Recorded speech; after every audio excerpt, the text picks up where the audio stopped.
The silence in my house is not the silence of peace. It is the silence of a quarantine. It has a specific density, a weight that settles in the corners of the rooms like dust that cannot be swept away. It is not the quiet of a library, where silence is a form of respect. It is the quiet of a laboratory after a containment breach, where silence is a form of survival. I stand at the kitchen window, looking out at the subdivision of Oakhaven. It is a Tuesday morning in November. The sky is the color of wet slate. The driveways in this neighborhood are poured at a uniform 12-degree incline, a hydrological necessity calculated to ensure rainwater flows toward the municipal gutters at a rate of 4 gallons per minute during a standard squall. I find a tactile comfort in this. The water obeys gravity. The concrete obeys the grade. There is no negotiation between the rain and the street. Across the cul-de-sac, Bob Henderson's garage door begins to rise. It is 7:42 a.m. Bob is punctual. He is the treasurer of the Homeowners Association, a man who wears boat shoes in autumn and drives a leased Audi that he parks with aggressive precision. I watch him walk down his driveway to retrieve the recycling bin. He looks up. He sees me in the window. In a previous version of this life, a version that existed 11 months ago, Bob would have waved. He would have mimed a golf swing or pointed at the sky to comment on the weather. We would have engaged in the unspoken, frictionless commerce of suburban proximity. Today, Bob does not wave. He sees me, and his posture stiffens. It is a subtle mechanical reaction, a tightening of the trapezius muscles. He looks down at the asphalt. He grabs the handle of the blue bin. He turns his back to my house, walks quickly into his garage, and hits the button on the wall. The door rattles down like a steel curtain, sealing him inside a world where I no longer exist. I turn away from the window. In the kitchen, my wife, Sarah, is making coffee. The sound of the spoon hitting the ceramic mug is sharp, singular. Clink. "Good morning," I say. "Morning," she says. She does not turn around. She is focused intently on the swirling liquid. "Do you have the schedule for today?" I ask. It is a routine question. We have shared our calendars for 19 years. It is how we manage the logistics of 2 careers and 2 daughters. It is how we ensure that pickups are made and dinners are thawed. "I'm just going to the office," she says. "And lunch?" I ask. "I thought we might—" "I have a thing," she says quickly. "A working lunch with the team." "Which team members?" She freezes. It is a micro-movement, a pause in the lifting of the mug. She knows that I know her team. She knows that if she says David and Susan, I will recall that Susan is on maternity leave until the 14th. She knows that if she says the marketing group, I might ask about the project timeline I saw on her desk last week, which indicated a lull in Q4. She knows that a detail is a hook, and hooks can be pulled. "Just some people, Eric," she says, her voice tight. "I'll be busy." She turns to look at me then, and I see the flash of calculation in her eyes. It is not fear exactly. It is strategy. She is running a simulation in her head, checking her own statement for discrepancies before she releases it into the air between us. "Okay," I say. She picks up her bag. She walks past me. She does not kiss my cheek. She moves through the space I occupy as if navigating around a piece of furniture that has been placed inconveniently in the hallway. "Have a good day," she says to the door. I listen to the lock click. I listen to her car start. I look at the digital clock on the oven. 7:51 a.m. It reminds me of the police cruiser. I have never spoken of this to Sarah, and she has never spoken of it to me. But last March, 3 months after the trial, a patrol car parked in front of our house for 22 minutes. The lights were off. The officers simply sat there, writing something on a clipboard. I was upstairs. Sarah was downstairs. I heard her phone ring. I heard her answer it. I heard her say, "No, he's here, I can't." Then she hung up. When I came downstairs, she was deleting a voicemail. She deleted it so quickly her thumb blurred. "Who was that?" I had asked. Spam, she said. Auto warranty. But her hand was shaking, and the police car stayed for another 10 minutes before driving away slowly, without signaling. I did not log the license plate. It is the only data point from that year that I intentionally failed to record. I tell myself it was an oversight, but deep down, I know the truth. I didn't log it because I knew that if I pulled that thread, the sweater would not just unravel, it would strangle us. This is the state of my home.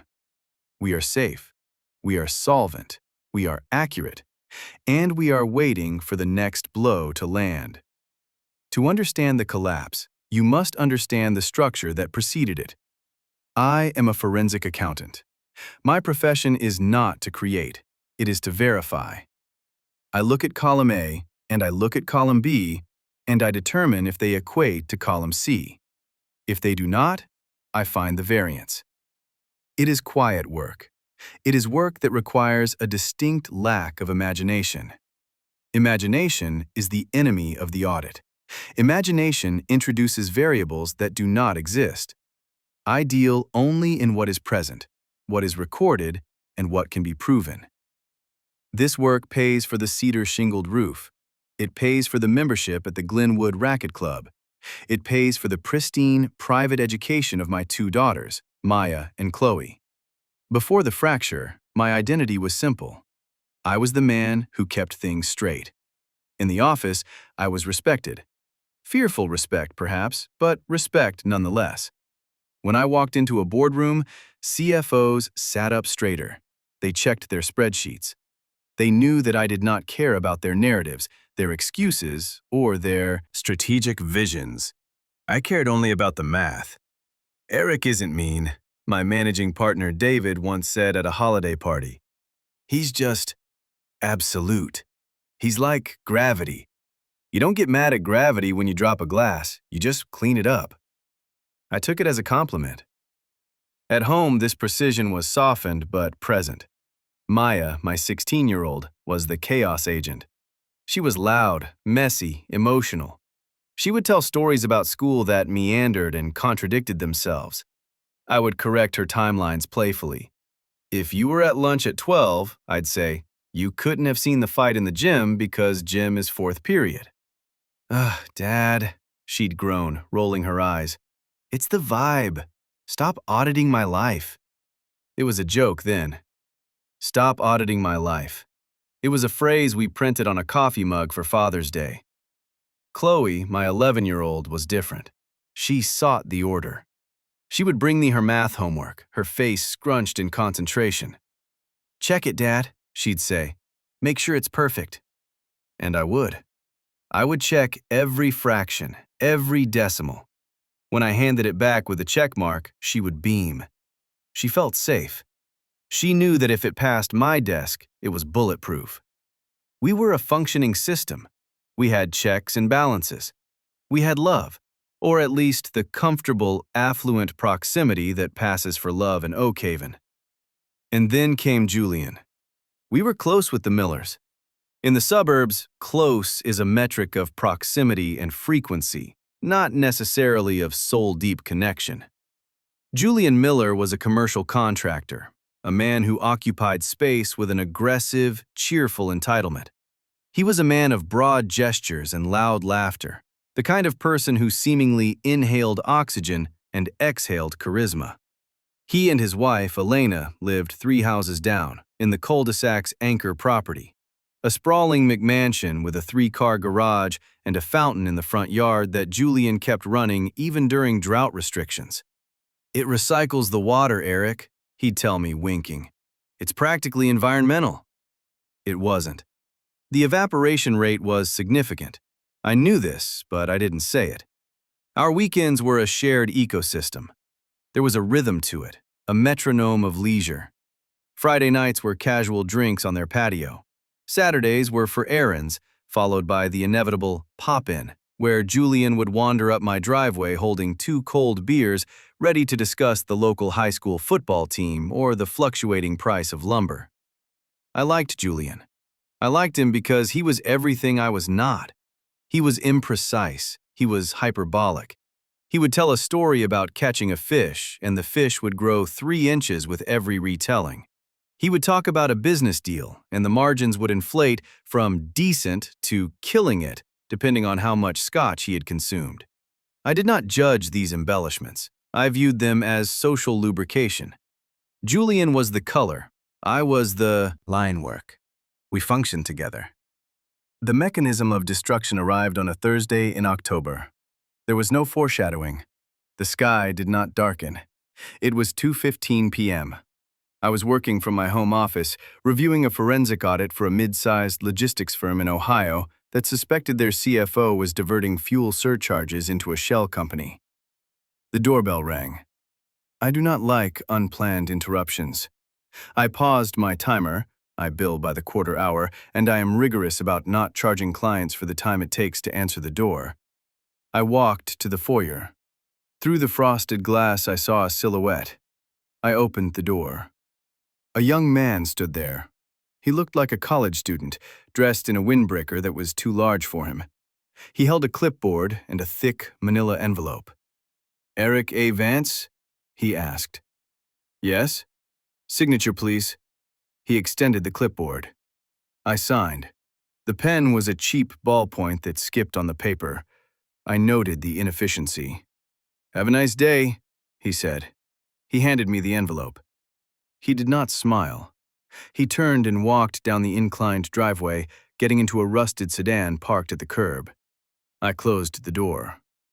The envelope was heavy. It had the density of legal consequence. I carried it to the kitchen island. I used a letter opener to slit the top. I removed the contents. It was a subpoena duces tecum, a command to appear and produce documents. I scanned the cover sheet. The case caption was Apex Liability versus Miller Development Group, LLC. I felt a small, cold ripple in my stomach. Not fear, exactly, more like the sensation of missing a step in the dark. I read the document. It was a civil suit. Julian's company was being sued by his own insurance carrier, Apex Liability. The dispute centered on a structural failure, a cracked foundation slab in a mixed-use high-rise downtown. The building, the Meridian, was Julian's flagship project.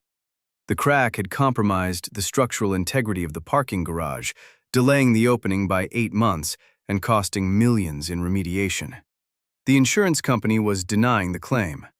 They were alleging gross negligence.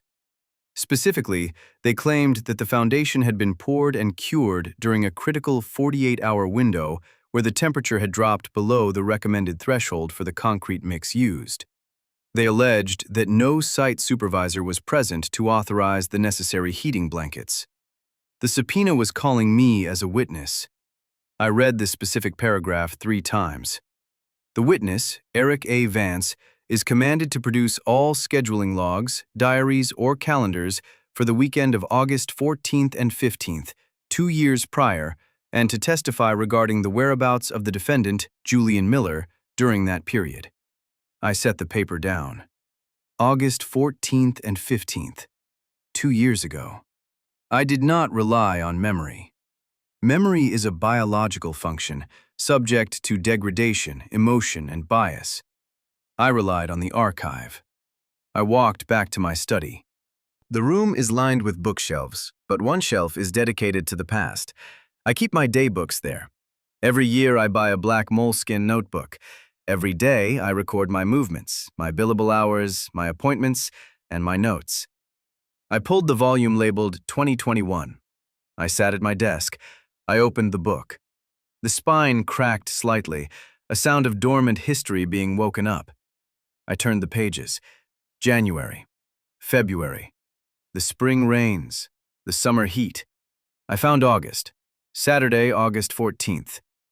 0600, wake.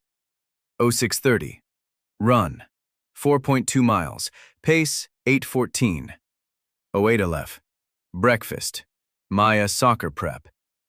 9:11, meeting, J. Miller. Consultation re quarterly tax liability and debt servicing ratio. 10:15. Meeting concluded. J. Miller departed. 10:30. Yard work, aeration. I looked at the entry. 1 hour and 15 minutes. I looked at Sunday, August 15th. 9:11. Church. 11:11. Brunch at the Omeletary. 1300. Nap. 1500. Review of Anderson file. There was no entry for Julian Miller on Sunday. I closed the book. I understood the implication immediately. Julian must have told the insurance investigators that he was with me. He must have used me as his alibi. He likely claimed he was locked in a financial war room with his forensic accountant all weekend, explaining why he wasn't at the construction site to monitor the freeze. If he was with me, he wasn't negligent. He was just busy. If he wasn't with me, he was absent. And if he was absent, he was liable. I sat in the silence of my office. The subpoena lay on the kitchen counter. The truth lay on my desk. They were not the same thing. I waited until 7 p.m. to call him. I wanted to give him the benefit of the workday. I wanted to ensure he was home, settled, perhaps with a drink in his hand. I am not a cruel man. I believe in optimal conditions for difficult conversations. I dialed his cell. He answered on the second ring. "Eric, my man," he boomed. "Tell me you're calling about the game this weekend. I got tickets, 50-yard line." "I'm not calling about the game, Julian," I said. My voice was level. "I received a courier today." There was a pause, a beat of silence that lasted perhaps 2 seconds too long. "Ah," Julian said. The boom was gone. His voice dropped an octave. "The paperwork, right?" "It's a subpoena, Julian." I know. Look, it's standard nonsense, absolute bureaucratic garbage." I could hear the sound of ice clinking against glass. He was drinking. "Apex is trying to squeeze me. They don't want to pay out on the Meridian crack. They're looking for any excuse to void the policy. They think if they bury me in paper, I'll settle for pennies." "They are asking for my logs," I said, "for August 14th and 15th, 2 years ago." "Right," Julian said. "Here's the thing, Eric. That weekend? That was the weekend everything went to hell at the site, but I wasn't there. I couldn't be there. And I told them, look, we were working, you and me, going over the solvency issues, which we were, right? We were always talking about that stuff back then." "We met on Saturday morning," I said, "for an hour." Sure, Julian said, his voice speeding up. "But we talked all week. We were in the thick of it. In spirit, we were grinding all weekend. That's the reality. I just need you to streamline it for them. Confirm we were heads down on the books Saturday and Sunday. If I was with a forensic accountant, it proves I was doing due diligence on the business. It gets the negligence claim tossed." "Julian," I said, "you want me to say I was with you for 16 hours? "I want you to say we were working," he corrected. "Don't get hung up on the minutes, Eric. It's the broad strokes. Who remembers the exact hours from 2 years ago anyway?" "I do," I said. "I have the log." Silence again. This time it was heavier. It had weight. "Eric," Julian said softly, "this is $4 million. If they stick this negligence thing on me, the LLC protection pierces. They come after me personally. They come after the house. They come after the girls' college funds." "I understand the stakes," I said. "Do you?" His voice sharpened. "We're friends. We're neighbors. I'm asking you to help me with the technicality. I'm not asking you to bury a body. I'm asking you to nod your head when they ask if we were working." "You weren't here, Julian." "Does it matter?" he snapped. "Where was I? Was I cheating on Elena? No. Was I killing someone? No. I was probably sitting on my ass watching golf, taking a mental health day because the stress was killing me. Does that deserve bankruptcy? Does watching the PGA Tour deserve losing my house?" "It's not about what you deserve," I said. "It's about what the record says." "The record?" he scoffed. "Fuck the record, Eric. Look at the reality. Look at us. Just handle it, okay? Be a pal. We'll do steak Saturday. I got that dry-aged ribeye waiting. It's going to be incredible." "Julian." "I gotta run, Eric. Elena's calling me for dinner. Just don't overthink it, okay? Simple answers." The line went dead. I looked at the phone. He had hung up. He believed he had closed the deal. He believed that friendship was a currency that could purchase a modification of the truth. He believed that because I ate his steak and drank his wine, I owed him an alteration of my archive. I went downstairs. Sarah was in the kitchen chopping vegetables. The knife made a rhythmic thwack, thwack, thwack against the wooden board. "Who was that?" she asked. "Julian. Is everything okay? You look pale." "He is being sued," I said. "He wants me to testify regarding his whereabouts 2 years ago." She stopped chopping. She looked at me. Sarah is a pragmatic woman. She understands the world is not black and white, but she also understands that gray areas are where you get lost. "What are you going to do?" she asked. "I have been subpoenaed," I said. "I have to answer the questions." "He's our friend, Eric." "I know. If you don't help him, what happens?" "He loses the case." She looked down at the peppers. She didn't look at me. "Can't you just be vague? Say you don't remember?" "I have the log, Sarah." She sighed. It was a sound of resignation. She knew about the log, but for the first time I saw something else in her face, a flicker of irritation, a question. Why is the log more important than the friend? "Just be careful," she said. "I am always careful," I replied. But I was wrong. I was being accurate. And I was about to learn that accuracy is the most dangerous form of carelessness there is. The trial date was set for November 12th. I expected drama. I expected sleepless nights. But the reality of destruction is that it is often boring. It is paperwork. It is scheduling. It is finding a parking spot in a downtown garage that smells of urine and exhaust. I drove to the courthouse on a Tuesday. I wore my charcoal suit. I printed my parking receipt. The courtroom was sterile. It smelled of floor wax and stale coffee. There was no jury, only a judge who looked bored and 2 tables of lawyers shuffling paperwork. It was not dramatic. It was bureaucratic. The plaintiff's attorney, a man named Gresson, looked tired. He asked me about my credentials. I listed them. He asked about my relationship with Julian Miller. "We are neighbors. We are friends." "And you have consulted for his firm?" "Yes." Julian was sitting at the defense table. He gave me a small nod. He looked like a man who had already moved on to the next project. He wore a navy suit, a crisp white shirt. He looked like a CEO. He gave me a relaxed wink. "There it is," he was thinking. "The closer. Eric brings the receipts." "Let's turn your attention to the weekend of August 14th and 15th, 2 years ago," Gresson said. "Mr. Miller has submitted a sworn affidavit stating he was engaged in a financial review with you at your home office for the duration of that Saturday and Sunday. Is that accurate?" I did not look at Julian. I looked at the lawyer. "I have my logs," I said. "Please consult them." I reached into my briefcase. I pulled out the black moleskin. I placed it on the ledge of the witness stand. I opened it to the bookmark. "I see an entry for August 14th, I said. My voice was steady. It filled the room with a dry, flat clarity. "We met from 9 a.m. until 10:15 a.m. The lawyer paused. "And the rest of the day?" "I have no entry for Mr. Miller for the remainder of the day."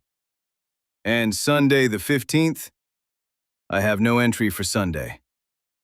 The silence that followed was not heavy. It was merely a pause in the rhythm.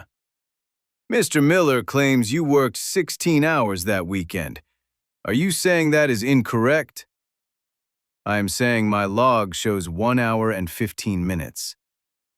"Could you have forgotten to log it?" "No," I said. "I bill by the quarter hour. If I do not log it, I do not get paid. I did not bill Mr. Miller for 16 hours, I billed him for 1.25. So to your knowledge, the alibi regarding the financial review is incomplete. It is factually incorrect based on my records." The defense attorney stood up. He tried to suggest my record-keeping might be fallible. I explained the reconciliation process I use with my invoices. I was calm. I was helpful. I was not trying to hurt Julian. I was simply explaining the methodology of the ledger. When I stepped down from the stand, I looked at Julian. He was not looking at me. He was staring at the table. He didn't look angry. He looked stunned, like a man who had walked through a glass door he hadn't seen. I left the courthouse. I went back to work. I felt efficient. I had answered the questions asked of me. I had not embellished. I did not know then that I had just removed the load-bearing wall of his life. The destruction of a man's life usually results in debris. In the physical world, when a structure collapses, there is dust, twisted metal, the jagged geometry of ruin. In the social world of Oakhaven, the debris was invisible, but the blast radius was precise. I expected the silence to deepen. I expected the quarantine to become absolute immediately. I prepared for this. I checked the batteries in the outdoor security cameras.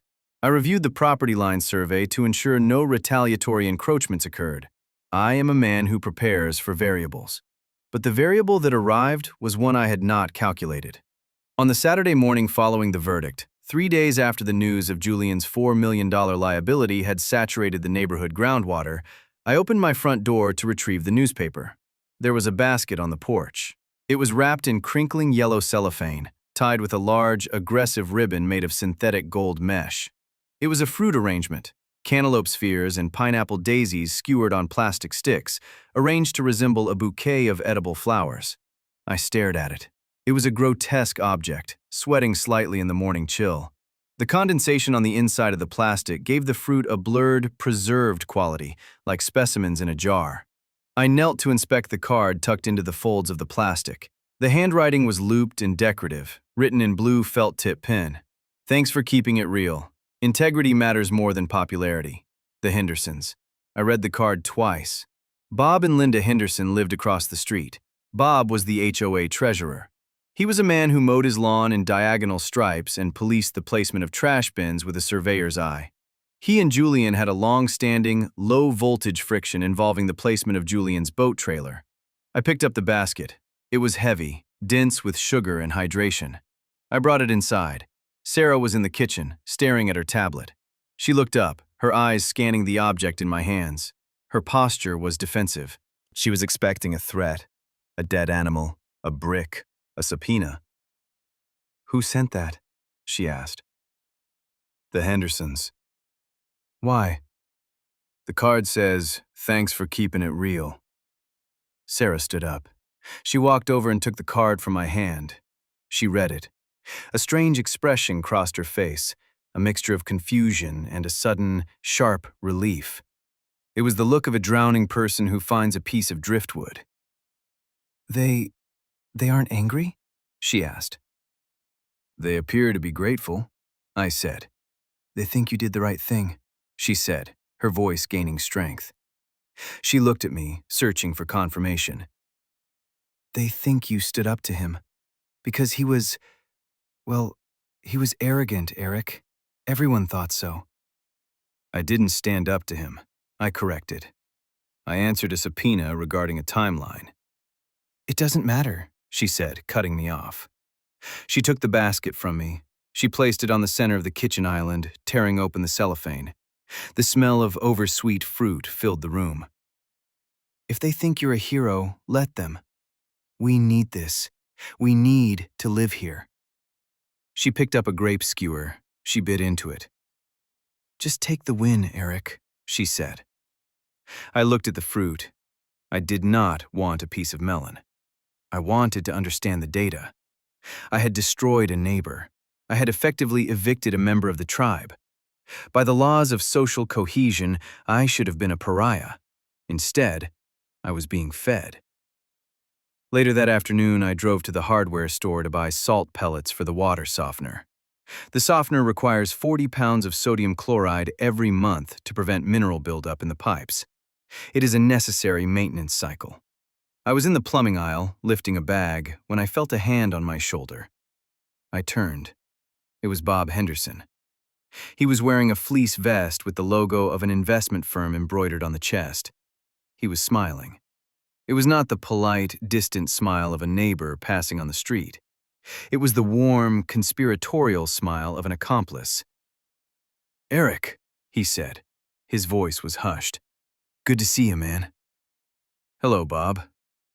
He looked around the aisle, checking for witnesses, then leaned in. He smelled of coffee and expensive aftershave. "I heard about the verdict," he said.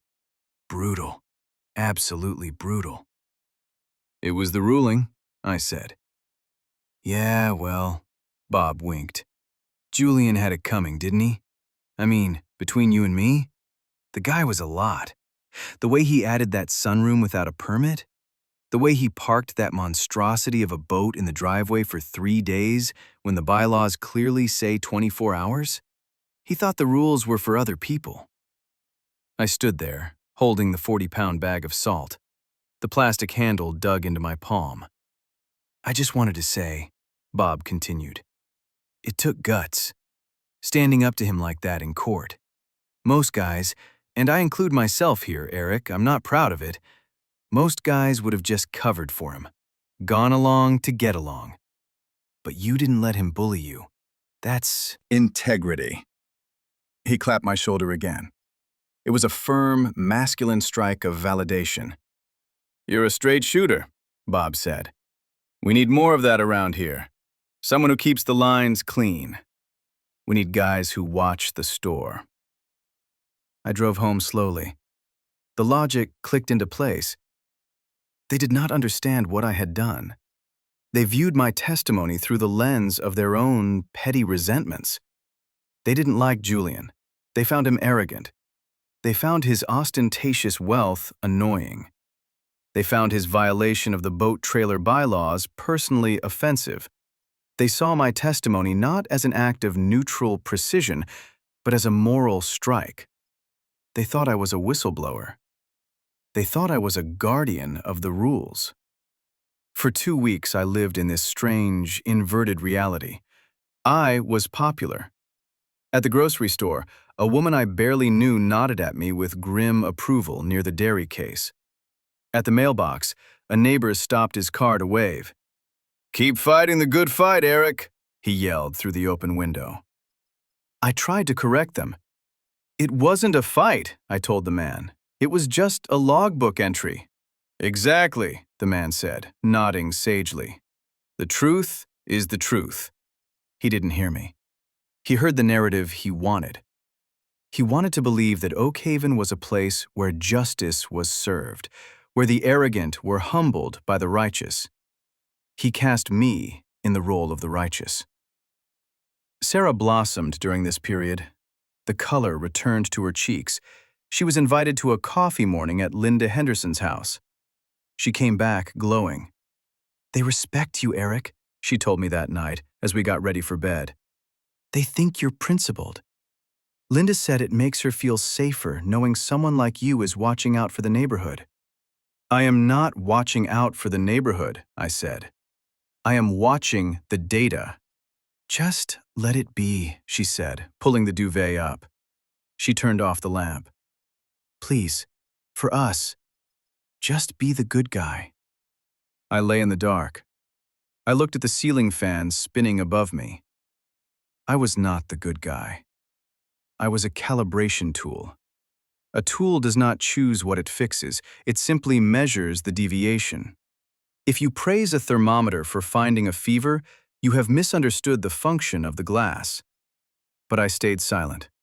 I let them have their hero. And then, the first splinter arrived. It came in the mail on a Tuesday. It was a standard envelope from the City Code Enforcement Office. I opened it at the kitchen counter. "Notice of violation. Property at 14 Oakview Lane. Violation code 11-4B.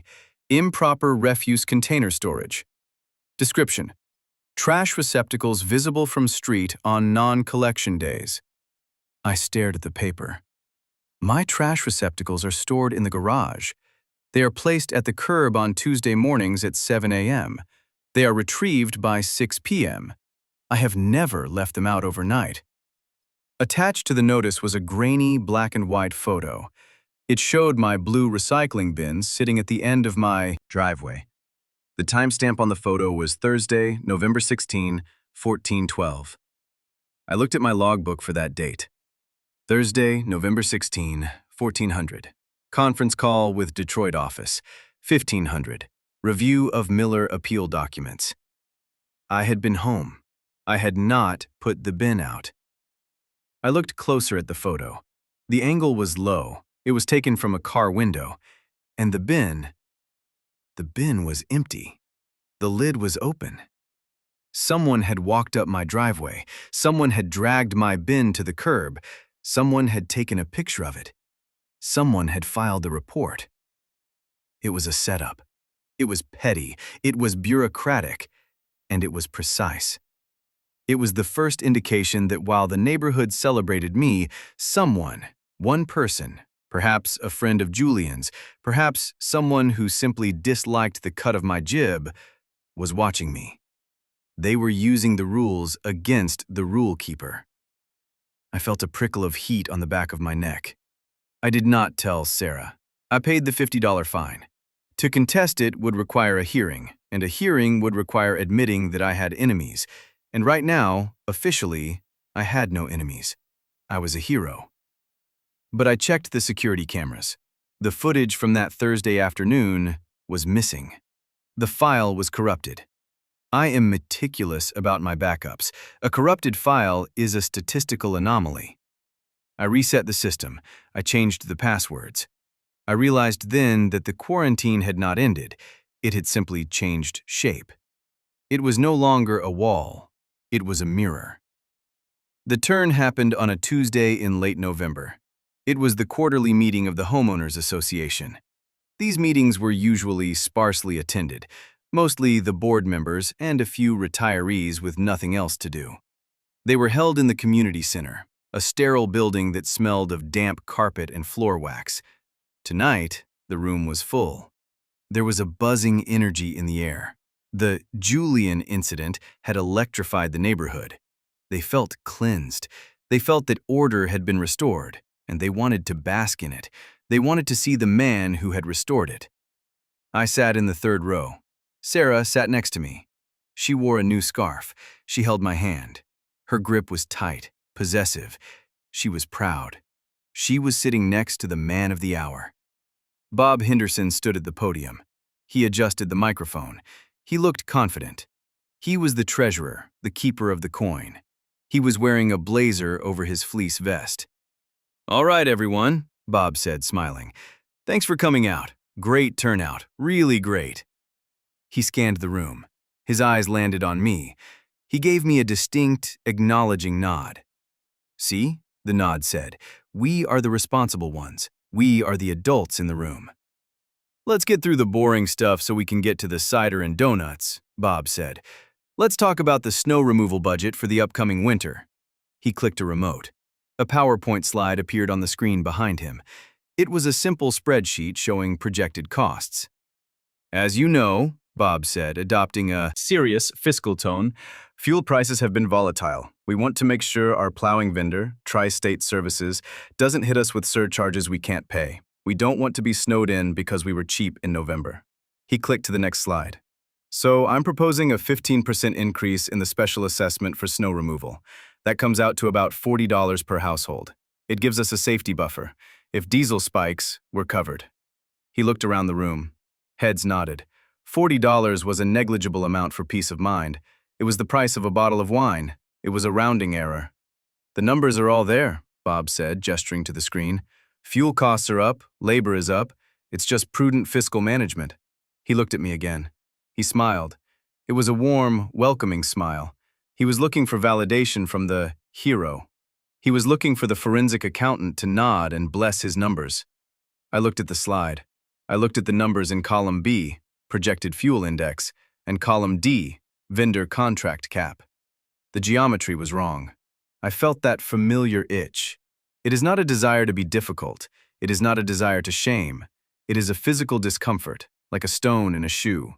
The numbers did not balance. The statement contradicted the reality. Sarah squeezed my hand. She leaned in. "He's doing a good job," she whispered. "Just nod, Eric." I looked at the slide again. The discrepancy was glaring. It was an intentional inflation. It was a lie. I gently removed my hand from hers. She looked at me, alarm widening her eyes.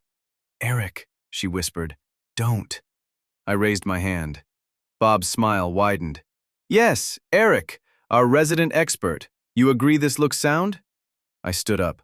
The chair scraped against the linoleum floor. The sound was harsh in the quiet room. "The projection for the fuel surcharge is incorrect," I said. My voice was not loud, but it carried. I have a voice trained for boardrooms, for the delivery of unwelcome news. Bob blinked. "Excuse me?"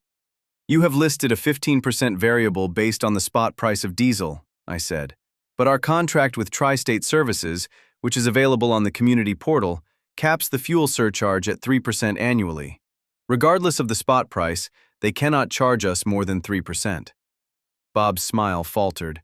A little twitch appeared at the corner of his mouth. He laughed, a nervous, hollow sound.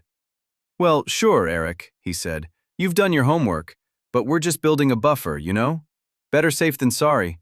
We can roll the surplus over to the general fund next year if we don't use it." "That would be a misallocation of funds," I said. The room went very quiet. The buzzing energy evaporated.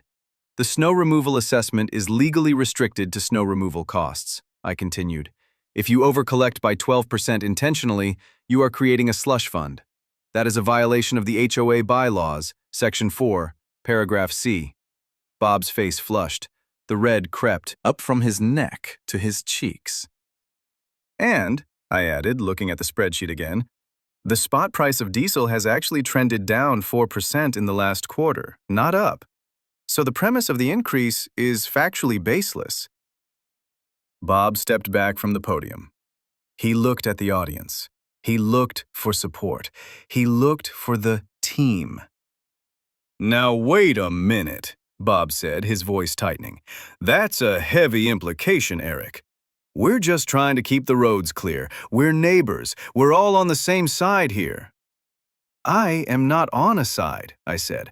"I am looking at the math. The math says you are asking for $4,000 you do not need." Bob stared at me. The room stared at me. And in that silence, the temperature shifted. It dropped 20 degrees in a second. I saw the realization hit Bob's eyes first. It was a look of horror. He realized I hadn't destroyed Julian because I hated Julian. He realized I hadn't destroyed Julian because Julian was arrogant. He realized I had destroyed Julian because the numbers didn't match the statement. And now I was doing it to him. The hero narrative dissolved instantly. The illusion of the moral crusader evaporated. They saw me for what I truly was. I was not a guardian of the community. I was a defect. I was a machine that could not distinguish between a white lie for the common good and a malicious crime. I was a surveillance camera that never blinked. Bob looked at the audience. He saw their confusion turning into suspicion. He looked back at me. His voice was cold. "Sit down, Eric. We'll review the numbers." I sat down. Sarah did not take my hand. She was staring straight ahead, her face burning. She moved her leg so it was no longer touching mine. She opened her purse, took out her phone, and placed it on her lap. She wasn't checking messages. She was building a wall. I looked around the room. No one was nodding anymore. They were looking at me with a new expression. It wasn't admiration. It wasn't even anger. It was fear. They were doing the math in their own heads. What did I tell him at the barbecue last month? Did I tell him my son is 12 to get the cheaper pool pass when he's actually 13? Did I mention I was working from home when I was actually at the golf course? Does he know? Has he logged it? They realized that to speak to me was to create a deposition. To invite me into their homes was to invite an audit. I was dangerous. The meeting ended 10 minutes later. Bob rushed through the remaining agenda items and adjourned the session. Usually, after these meetings, there is a period of socialization. People drink the cider, they eat the donuts, they complain about the leaf pickup schedule. Tonight, there was only the sound of chairs scraping and coats being zipped. People cleared a path for me. It was not a path of honor, it was a path of avoidance. It was the radius of a contagion. I walked toward the door. Sarah walked 5 paces behind me. I passed Linda Henderson. She was standing by the refreshment table. She looked at me, then looked away. She picked up a napkin and began to wipe a microscopic spill on the tablecloth. She wiped it aggressively, staring at the fabric, refusing to acknowledge my presence. We walked to the car in silence. It was raining again, a cold November rain. I unlocked the car. Sarah got in. She slammed the door. I started the engine. The wipers swished back and forth. Thump, swish. Thump, swish. "You didn't have to say it," Sarah whispered. I looked at her. He was inflating the cost. It was incorrect. "It was $40, Eric," she shouted.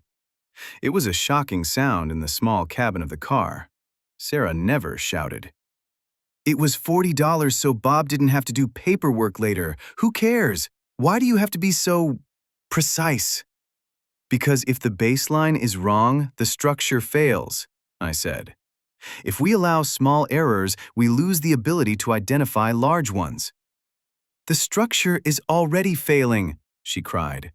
She turned to me, her eyes wet with tears. "Don't you see that? You're pulling out the screws. You're taking the whole house down because you found a crooked nail." "I am correcting the record," I said. She laughed, a harsh, bitter sound. "The record. You and your goddamn record. Do you know what the record is going to say about us, Eric? It's going to say we are alone. That's the record." She turned away. She stared out the window at the blurred lights of the community center. "Just drive," she said. I put the car in gear. I checked my mirrors. I merged onto the road. I drove exactly the speed limit. I used my turn signals. I obeyed every law of the road. I was a perfect driver. I was a perfect citizen. And I was driving us into a wilderness from which we would not return. When we got home, Sarah went straight upstairs.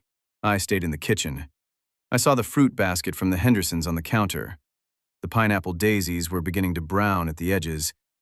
I picked up the basket. I walked to the trash can. I threw it away. The heavy thud of the fruit hitting the bottom of the bin felt final.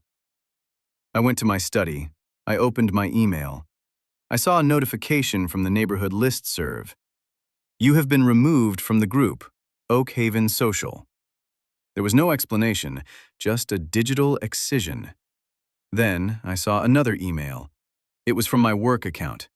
Subject: File access, Apex liability audit. Body: Access denied, contact administrator. I stared at the screen. The Apex liability audit, the Julian case, was closed. But I often referenced the file for precedence. Now I was locked out. It was a small thing. A permission setting changed on a server downtown. But coupled with the trash bin photo and the silence from Bob Henderson, it formed a pattern. The variables were shifting. The environment was becoming hostile. I opened my moleskin. I wrote down the time. I wrote down the error message. I sat in the dark, listening to the rain, and for the first time in 20 years, I felt a tremor in my hand as I held the pen. The infection spread to my office in January. I worked, for a mid-sized firm with a reputation for rigor. We are the internal affairs of the corporate world. We are the people companies call when they suspect their own people. You would think that in such an environment, a man of uncompromising precision would be valued. You would be wrong. I arrived on a Monday morning. My keycard worked, the lights hummed, the coffee machine hissed. I walked into the break room. 2 junior associates, Miller and Kovac, were standing by the window. They were laughing about a client who had tried to expense a family vacation to Disney World as a team-building retreat. I entered the room. The laughter stopped. It was like a needle lifting from a record. "Morning, Eric," Miller said. His voice was flat. He looked at his shoes. "Good morning," I said. "Did you finish the reconciliation on the logistics file?" "Yeah," Miller said. "Send it to legal." He didn't ask me to review it. Usually he begged me to review it. He grabbed his mug and walked out. Kovac followed him without making eye contact. I stood alone in the break room. I poured my coffee. I checked the temperature gauge on the machine. 195 degrees. Optimal. I told myself this was coincidence, but at 10 a.m. my calendar pinged. Meeting cancelled. Q1 strategy review. I emailed the managing partner, David. "David, I see the meeting is down. Should we reschedule?" The reply came 4 minutes later. "No need, Eric. We're going to handle this one at the partner level. Just keep grinding on the bakery audit." I sat at my desk. The bakery audit was low-level work. It was busy work. It was the kind of file you give to a summer intern or a man you are trying to encourage to quit. I understood the data. Oak Haven is not a closed system. It overlaps with the professional circles of the city. Bob Henderson's firm managed the 401ks for half the partners in my building. Julian's developers did business with our real estate division. The story had mutated, as stories do. I wasn't just the man who testified, I was the man who turned on his own. In the corporate world, accuracy is a product, but loyalty is the currency. If you prove you will burn a friend to balance a column, you become a liability. A forensic accountant who cannot be trusted to understand the nuance of a situation is a dangerous tool. The second truth event happened 3 days later. It was the moment the professional quarantine became official. David called me into his office. He closed the door. He did not offer me a seat. "Eric," he said, "we have a situation with the Omnicorp merger. The due diligence is stalling on the inventory valuation." "I reviewed the inventory," I said. "There is a 4% variance in the warehouse stock. It exceeds the materiality threshold." "Right," David said. He rubbed his temples. "Here's the thing. Omnicorp says that variance is just shrinkage, standard operational loss.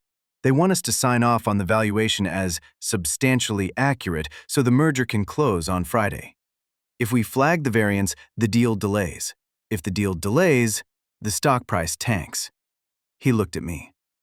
"I need you to sign the substantially accurate waiver." I looked at the file on his desk. "The variance is 4%, I said. "The standard for shrinkage is 1.5%. If I sign that waiver, I am stating that 2.5% of missing inventory does not exist. That is a lie worth $3 million. "It's not a lie, Eric," David said, his voice dropping. "It's a business decision. We're looking at the big picture. The merger saves jobs. It creates value. The inventory is missing, David." "Eric," he said, and his voice hardened. "I'm asking you to be a team player. I'm asking you to trust that the executives know what they're doing. Just sign the waiver." It was the same request Julian had made. Just nod. Just agree. Just let the numbers blur. I looked at David. I looked at the pen on his desk. "I cannot sign a document that contradicts the physical count," I said. David stared at me. He didn't look angry. He looked disappointed. He looked at me like I was a broken copier that refused to collate. "Okay," he said quietly. "Okay." He picked up the file. "I'm removing you from the Omnicorp engagement," he said. "I'll have Miller sign it. He understands the context." "Miller is a junior associate," I said. "His signature doesn't carry the same weight." "His signature gets the deal done," David said. "Go back to your office, Eric." I walked back to my desk. 10 minutes later, I tried to access the Omnicorp shared drive. Access denied. I sat in my ergonomic chair. I was still employed. I was still paid. But I was no longer a forensic accountant. I was a ghost. I had been categorized as a risk. I was a man who put the truth above the deal. And in this building, that made me a traitor. The domestic quarantine was more subtle, but far more corrosive. My house had become a museum of unspoken things. We moved through the rooms like curators, careful not to touch the exhibits. Sarah had adjusted. She had stopped fighting and started maneuvering. She found a yoga studio in the next town over, a place where no one knew her husband was the man who audited the neighborhood's snow budget. She made new friends there, women I would never meet. She stopped telling me about her day. "How was it?" I would ask at dinner. "Fine," she would say. "Did you see anyone?" "Just people." She spoke in broad, unverified generalities. She had learned that a detail is a vulnerability. If she told me she went to lunch at the Greenleaf at 12:30, she feared I might note that the Greenleaf is closed on Mondays. I wouldn't mention it to catch her. I would mention it to correct the record. But to her, there was no difference. To be corrected was to be caught. So we lived in a soft, fuzzy fog of fine and okay and later. We coexisted in the white noise of omission. But the silence of the children was the hardest to bear. Chloe, my 11-year-old, had simply stopped engaging. She treated me like a piece of furniture that occasionally emitted instructions. She was struggling with math. I could see the erased marks on her papers, but she no longer asked for my help. I found her one evening at the kitchen table, crying over a worksheet. "Let me look, Chloe," I said, reaching for the paper. She snatched it away. "No!" "I can help you find the error," I said. "I don't care about the error," she shouted. "I just want to turn it in. I don't care if it's wrong. I just want it to be over." She would rather get a C than undergo the audit. She would rather be wrong than be examined by me. But Maya is 16. 16 is the age where the world becomes a series of negotiations between who you are and who you are supposed to be. 16 is an age of necessary fictions. Maya used to be loud. She used to slam doors. She used to tell elaborate, winding stories. Now, she is a model citizen. She comes home, she puts her shoes on the rack, she does her homework. She is perfect. And she is terrified. It was a Tuesday in April. The spring rains had begun, heavy, relentless sheets of water. Maya had asked to go to the movies with her friend Jessica. "We're seeing the new superhero movie," she said. "The 8 p.m. show at the Cineplex." "Curfew is 11 p.m., I said. "I know," she said. "I'll be home." I verified the runtime of the movie. 2 hours and 26 minutes. Trailers, 20 minutes. Drive time, 14 minutes. The math worked. 8 start, 10:46 end. 11 arrival. I spent the evening organizing my receipts. At 10:55 p.m., I went downstairs to the living room. I turned on the reading lamp. I sat in my armchair facing the front window. 11 p.m. came. The driveway was empty. 11:10 p.m. I did not feel anger. I felt the low-level hum of a discrepancy. At 11:18 p.m., a car pulled up to the curb. It was not Jessica's mother's SUV. It was a Honda Civic, older with a loud muffler. I saw the silhouette of a driver, male. I saw a brief movement, a hand touching a shoulder perhaps? A kiss? The rain obscured the resolution. The car drove away. Maya ran up the driveway, holding her hood over her head. She opened the front door. She shook off the water. She looked flushed, breathless. She turned to hang up her coat and saw me. She froze. It was not the freeze of a child caught breaking a rule. It was the freeze of a deer hearing the click of a safety being disengaged. Her eyes went wide. She scanned my face, looking for the emotion, looking for the anger she could navigate. But I wasn't angry. I was just observing. "You are late," I said. "I know," she said quickly. Her voice was high, brittle. "I'm so sorry, Dad. The movie started late. The previews went forever. And then Jessica's mom hit traffic coming to get us." I looked at her. I looked at the ticket stub poking out of her pocket. The color was wrong for the Cineplex. The Cineplex uses blue thermal paper. The stub in her pocket was orange. The only theater in the district that uses orange paper is the darker art house theater downtown. I looked at her shoes. They were muddy. The Cineplex has a paved lot. The downtown theater has a gravel overflow lot. I looked at her eyes. They were dilated. She smelled of a cologne I did not recognize. I knew Jessica was in Florida. I had seen her parents loading suitcases into their car on Sunday morning. Maya was lying. She had not been with Jessica. She had been with the boy in the Honda. In a normal house, a father might wink. He might say, "Next time call." He might participate in the small, merciful fiction that keeps peace in a family. But Maya didn't wait for a wink. She looked at my hand. She was looking to see if I was holding a pen. I can show you," she stammered. She reached into her pocket, her hand shaking. She pulled out her phone. "I can show you my GPS history. Google Maps tracks it. I can show you we were at the Cineplex." She was offering to fabricate evidence. Or perhaps she had given her phone to Jessica's mom, or the boy, to drive it to the Cineplex to create a digital alibi. It was a sophisticated countermeasure. "Maya," I said gently. She flinched. "I can show you the text messages," she cried, her voice rising to a panic. "Look, Jessica texted me right here. Great movie. See? See the timestamp?" She held the phone out to me. Her hand was trembling so hard the screen was vibrating. She wasn't afraid of being grounded. She was afraid that her data wouldn't hold up to the audit. She was afraid of the look on my face that said, "The numbers do not balance." She looked at me with a desperate, pleading terror. She was begging me to believe the lie, not because she wanted to deceive me, but because she didn't want to be the thing that didn't fit. She didn't want to be Julian. She wanted to be correct. I looked at her phone. I looked at the orange ticket stub. I looked at my daughter, who was learning that love is conditional on accuracy. I could destroy her right now. I could pull the thread. I could mention the orange stub. I could mention Jessica's vacation. I could mention the Honda. I could dismantle her story with 3 sentences, just like I had dismantled Julian's life. I looked at her face. I saw the tears forming in the corners of her eyes. "Okay," I said. She blinked. "Okay?" "The movie ran late," I said. "Traffic is a variable." She stared at me.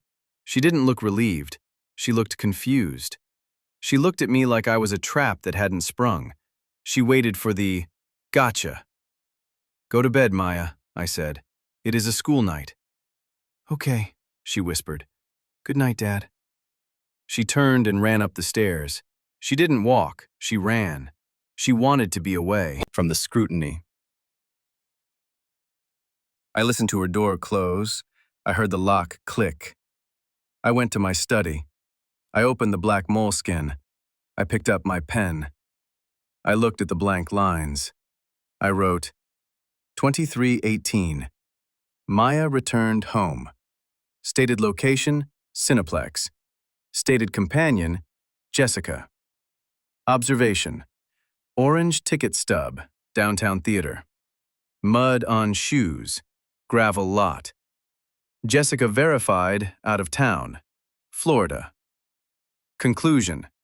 Maya was untruthful regarding location and company. I blew on the ink. I closed the book. I had not confronted her. I had not punished her, but I had recorded it. And in doing so, I had confirmed the one truth that mattered. I was no longer a father. I was a surveillance state. And my daughter was a dissident. The strategic phase of my marriage began in May. Before the fracture, Sarah and I operated on a premise of mutual transparency. We shared bank passwords. We synced calendars. We were a single corporate entity with 2 shareholders. But after the snow budget meeting, and after the incident with Maya's ticket stub, Sarah changed tactics. She stopped hiding. She started flooding the zone. It began with the receipts. I found a credit card slip on the kitchen counter. It was for the Sapphire Lounge, a cocktail bar downtown. The timestamp was Friday, 11:42 p.m. The amount was $140. I looked at the slip. On Friday night, Sarah had been sitting next to me on the couch watching a documentary about ocean liners. We had gone to bed at 10:30 p.m. I looked at the receipt again. It was authentic. The card number matched our joint account. "Sarah," I said, holding up the slip. "What is this?" She looked up from her book. She didn't flinch. "Oh, that?" she said. "I went out for drinks." "You were here," I said. "We watched the show about the Titanic." "Did we?" she asked. Her voice was cool, detached. "I remember going out." I stared at her. She was lying. It was a clumsy, impossible lie. It was physically disprovable. I could pull the security footage from the living room camera. I could check the odometer on her car. But she was looking at me with a terrifying calmness.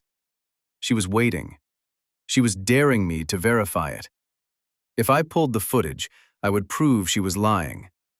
But if I pulled the footage, I would also prove that I was monitoring her like a suspect. She had created a trap. If I corrected her, I was a tyrant. If I let it go, the record was corrupted. She was jamming my radar. She was generating false data points to render my audit useless. She was teaching me that my tools, my precious, precise tools, were weapons that she could turn against me simply by refusing to fear them. "I see," I said. I put the receipt down. I did not pull the footage. She smiled. It was a small, thin smile. "I had a gin Ricky," she said. "It was delicious." She went back to her book. I stood in the kitchen, paralyzed. I knew with absolute certainty that she had not had a gin Ricky. But I also knew that if I wrote, "Subject claims to be at bar," "Subject was on couch," in my log, I would be documenting the end of my marriage. So I wrote nothing. For the first time in 20 years, I left a transaction unrecorded. And in that blank space, the silence of our house grew louder. The professional exile reached its final stage in June. I was not fired. To fire me would require cause, and I gave them no cause. My work was impeccable. My attendance was perfect. My expense reports were accurate to the penny. Instead, I was archived. David called me into his office on a Monday. "Eric," he said, "we're restructuring the department. We're moving the forensic unit to a special projects workflow." "What does that mean?" I asked. "It means we need you to focus on long-term archival reconciliation," he said. "We have 20 years of physical files in the basement storage facility that need to be digitized and cross-referenced for compliance. It's a massive job, high priority." It was not high priority. It was a grave. They were moving me to the basement. They were giving me a task that required zero interaction with clients, zero interaction with partners, and zero chance of discovering a discrepancy that mattered. "I see," I said. "I will need a scanner." "You'll have the best scanner money can buy," David said. He looked relieved. He thought I would fight.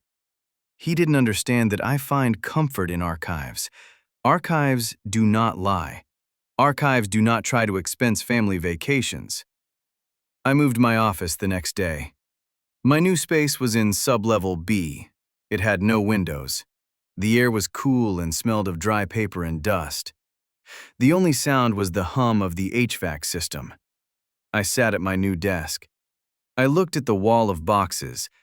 1998 Q1, 1998 Q2.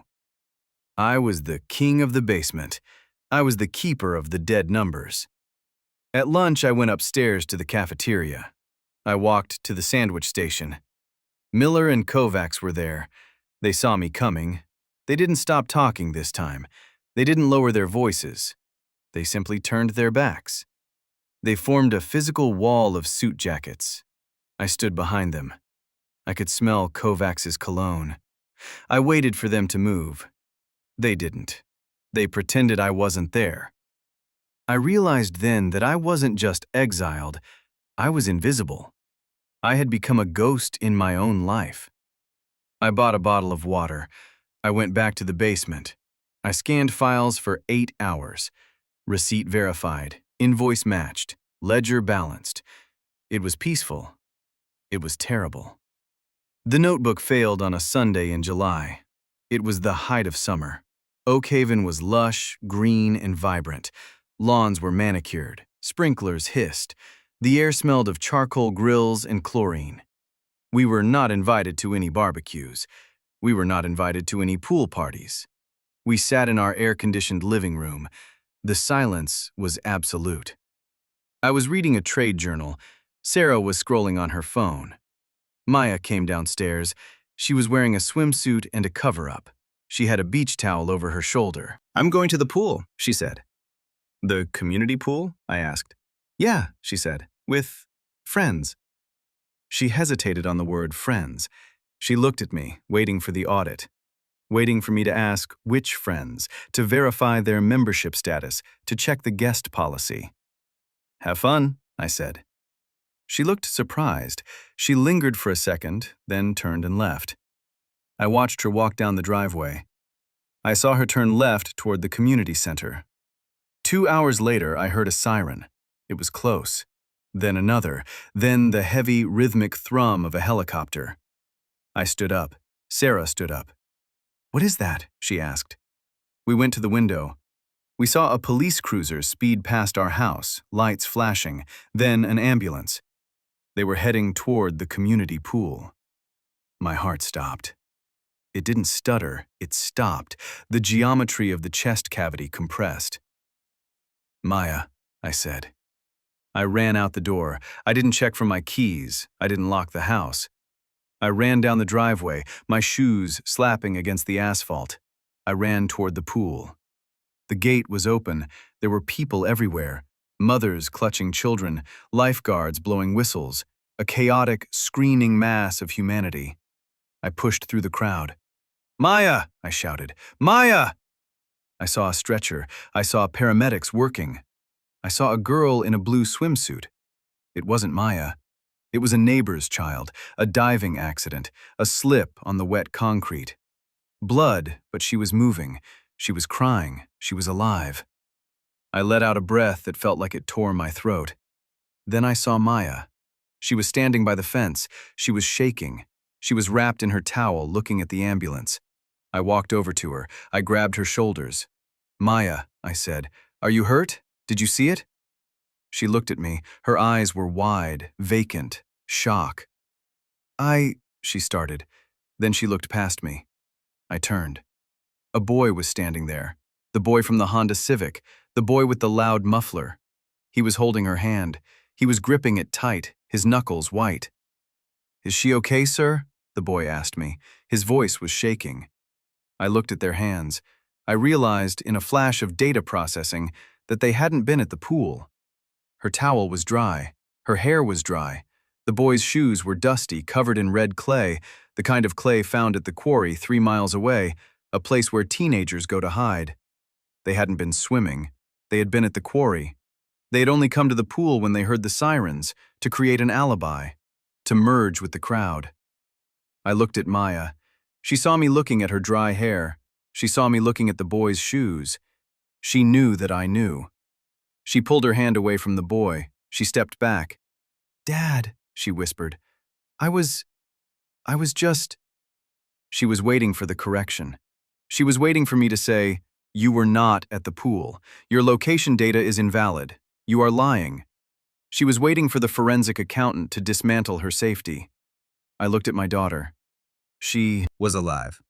She was terrified. She was a liar, and she needed her father. I opened my mouth to speak. I wanted to say, "I'm just glad you're safe." I wanted to say, "Come here." But the words wouldn't come. My brain, rewired by decades of precision, jammed. The discrepancy was too loud. The lie was too obvious. The column didn't balance. "Your hair is dry," I said. The words fell out of my mouth like stones. They were true, they were accurate, they were factual, and they were the wrongest words I could possibly have spoken. Maya's face crumbled. It wasn't sadness, It was a look of total, finalizing realization. She realized that even in the face of death, even in the chaos of a tragedy, I could not turn it off. I could not stop being a machine. She turned away from me. She grabbed the boy's hand again. "Take me home," she said to him. "Maya," I started. She didn't look back. She walked away with the boy toward the parking lot. I stood alone on the pool deck. The ambulance siren wailed. The parents hugged their wet children. I stood there, the only man with dry shoes, the only man who knew the truth, and the only man who had absolutely nothing. I returned to the house at 6 p.m. Sarah was in the kitchen. She had heard the news about the accident. She knew Maya was safe. She looked at me. "Where is she?" Sarah asked. "She is in her room," I said. She came back with a friend. I went to my study. I sat at my desk. I reached for the black moleskin. I opened it to today's date. I picked up the Pilot G2. I looked at the page. I needed to log the event. It was a significant event. 15:45, emergency at community pool. Subject, neighbor child injured. Status, Maya located, physically unharmed. I wrote those lines. The ink was black and crisp. Then I paused. I thought about the dry towel. I thought about the boy's hand. I thought about the look on Maya's face when I pointed out the discrepancy. I tried to write the rest. Observation: Maya was not at pool during incident. Hair dry, shoes dusty. Conclusion: Maya lied about location. I wrote the words, but then I tried to write the cost. I tried to write, Maya no longer trusts me. I tried to write, I broke something that cannot be fixed. There was no column for that. There was no ledger code for permanent estrangement due to excessive accuracy. I looked at the words on the page. They were true. Maya lied. That was the truth. But looking at it, written in my neat, small handwriting, it looked like madness. It looked like the scribblings of a man who would weigh the ashes of his own house to make sure the fire hadn't stolen anything. I closed the book. I turned off the desk lamp. It was raining again outside. A summer storm, heavy and sudden. I sat in the dark. I listened to the house. I could hear Sarah in the bedroom closing the door. Click. I could hear Maya in her room pacing.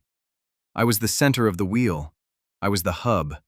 I was the one who knew everything. I knew where the money went. I knew where the time went. I knew who lied and when and how much. I was the most informed man in Oakhaven. I was correct. I was accurate. I was precise.